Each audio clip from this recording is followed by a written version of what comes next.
Everyone, today we are taking a look at Deepwater Palace in normal mode for tanks. This is really a challenging dungeon for tanks specifically, and I really wanted to focus on what they're supposed to be doing, but also all the ways we can mess up, because there are so many ways for tanks to wipe this raid, and I really wanted to kind of focus on here's an example of what you should do, but here's really what you shouldn't do also, so you can be aware of what you should be watching out for so that you don't end up wiping the raid.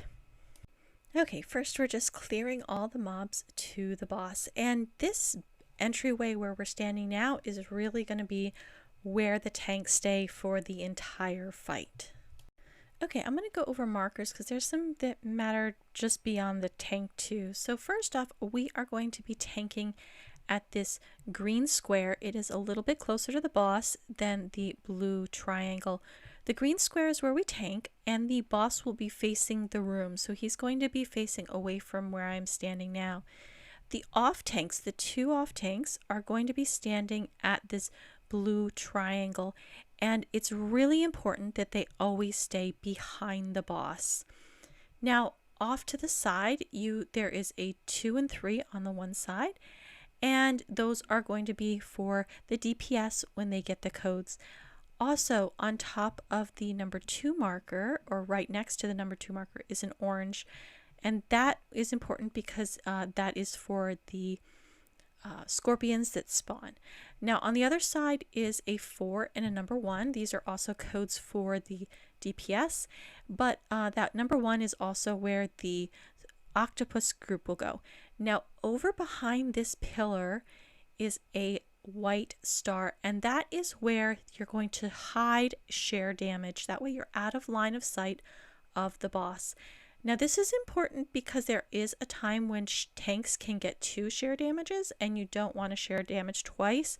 So it's really important if you get a second share damage to hide behind that pillar. Okay, let's pull the boss. Now it's really important that when he pulls, that the 2 off tanks start hitting him right away when he walks over. Also, we tend to have the highest DPS kind of stay back with the off tanks at this point. And the reason is, here you can see that the phantom appears and that the AoE is hitting the DPS behind him because we have the phantom facing the wrong way. So it's really important to get that aggro very quickly.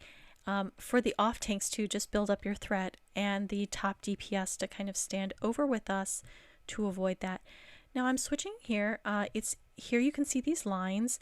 It's important not to switch tanks between the lines and then that cleave again. So here I switched tanks, then the lines, and now we've got this back cleave where the off tanks are standing behind the boss. So I just wanted to show here that when you get the lines, here I've got the lines, and then you have the tank tanking the boss, and then we switch tanks between the lines and the cleave, and then we end up getting the cleave on the front of the boss, which will end up killing some of the DPS.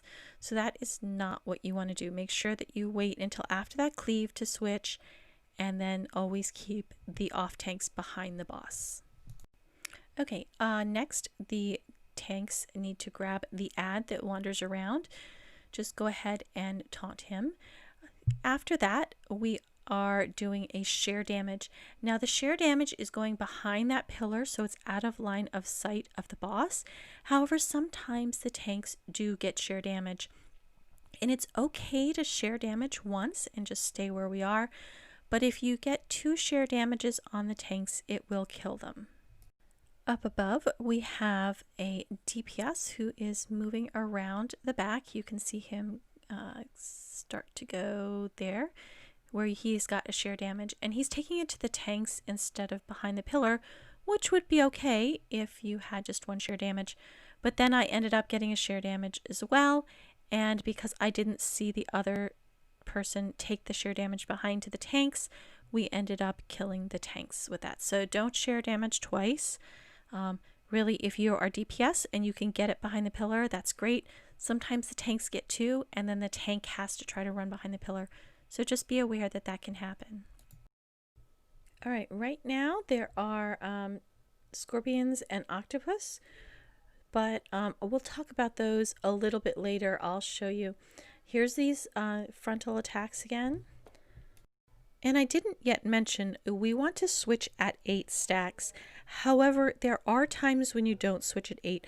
So for example, if those lines appear, I can taunt while those lines are still up to switch tanks and still be all right. But if you wait until afterwards, you really have to wait until after the back cleave happens before you taunt. So that would be maybe 10 stacks sometimes. Okay, now we are at the totem phase where the DPS goes into each of the 4 totems according to their number. And the one of the tanks goes around and collects these like anti-venom potions. On the left, I'm taking aggro off of the tank just so he can go collect. And on the right, it just gives a little bit better shot of going from one potion to the other to collect these.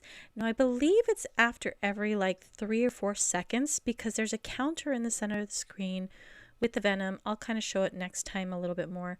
There's 2 phases of this. I assume it's 66% and 33% for the boss because that's what normally they are. So if you go around, one of the tanks will collect each of these potions every few seconds until the DPS is done and come back out of the portal so that you can continue the fight.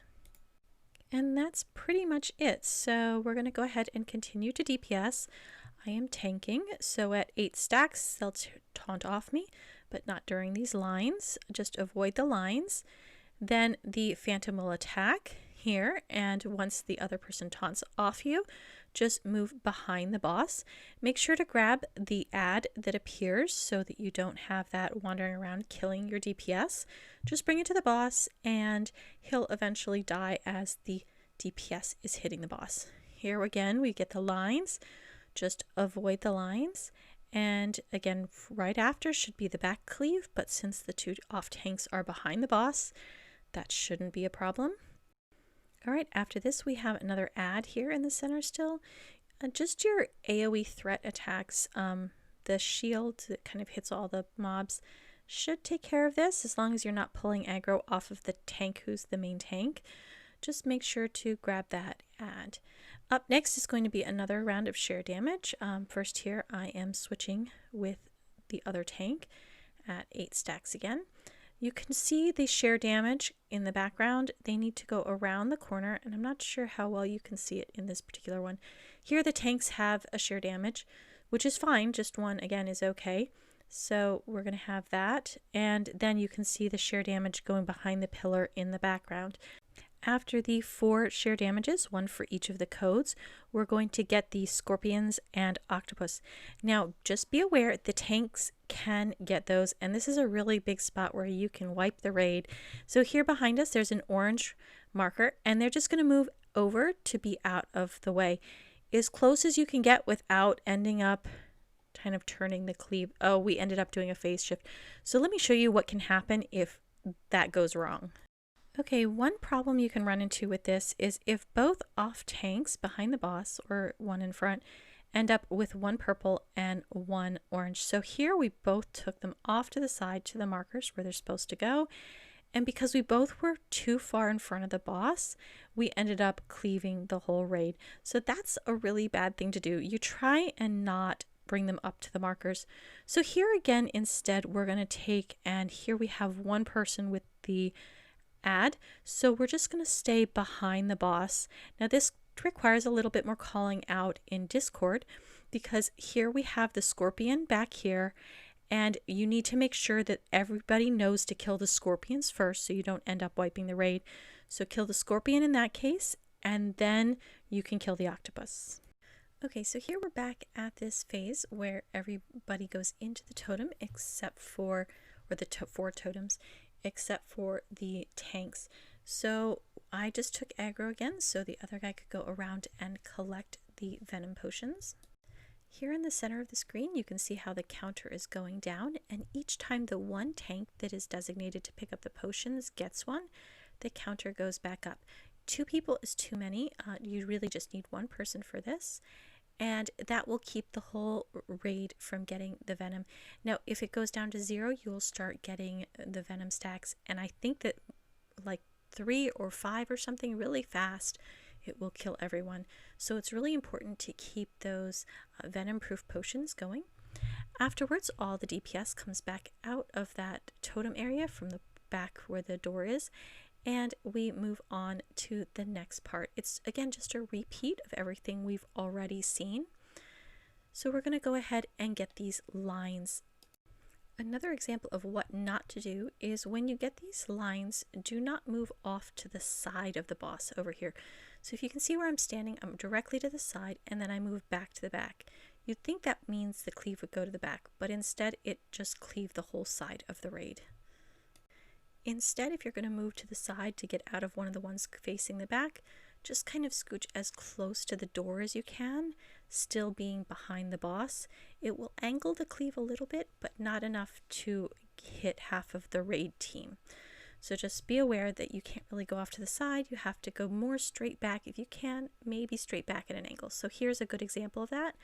That cleave was, or that line was going to back. I just kind of tried to go straight back and over just a tiny bit.